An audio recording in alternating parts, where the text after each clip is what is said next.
Let's talk about President Woodrow Wilson's vision for world peace after World War I.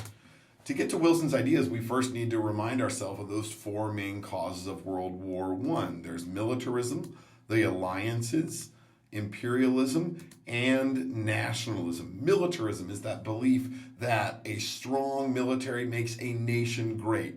It's glorification of military power. It leads to arms races between nations, like the one we saw between Britain and Germany before World War I.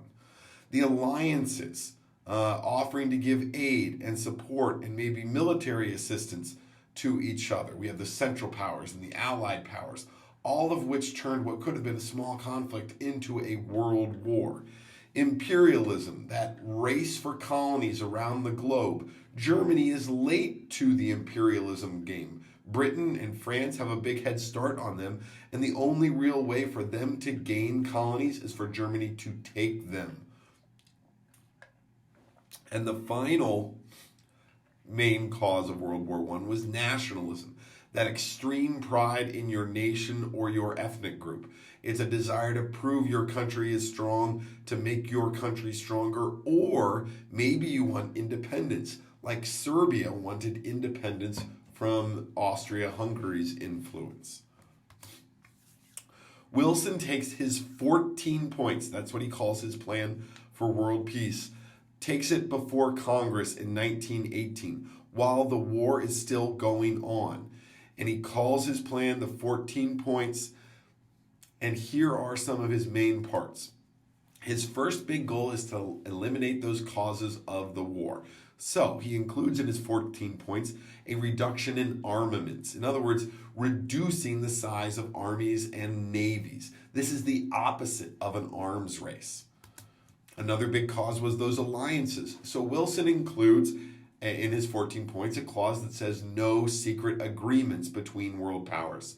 No secret system of alliances like we had that led to World War I. Another thing he includes is freedom of the seas. This means that merchant ships, commercial ships, non-military ships, cannot be attacked in international waters during peace or wartime. So that unrestricted submarine warfare that the Germans were practicing would not be allowed. The sinking of the Lusitania would not be allowed. These are some of the things that got the United States into the war. And it also includes a decrease in trade barriers like tariffs and embargoes. This would reduce trade conflicts and prevent war. His second big goal is what's called self-determination for ethnic groups. In other words, give people control over their political future. Let them develop nations of their own. This addresses that idea of nationalism that was a cause of the war. So there's going to be an adjustment of European empires around the world with consideration for native interests, thinking about the people that are living in South Africa when they decide what to do with South Africa, for example. But this is mainly addressing the different ethnic groups in the Austria-Hungary Empire and the Ottoman Empire. A lot of those people down in the Balkan region of Europe. Wilson wants to create new nations for these people so that they have a feeling of power and security and a place of their own, and that will hopefully reduce conflict.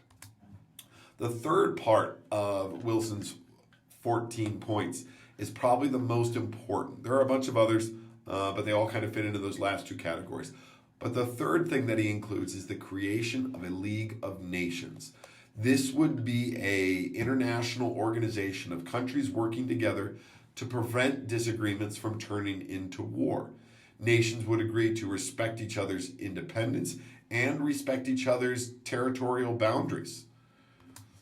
Wilson thinks getting these 14 points ratified by the rest of the nations involved in World War I, that he breaks from tradition and he actually leads the delegation going to Europe for the peace conference. No other president had ever even traveled to Europe while in office. Wilson is going to Europe on official business.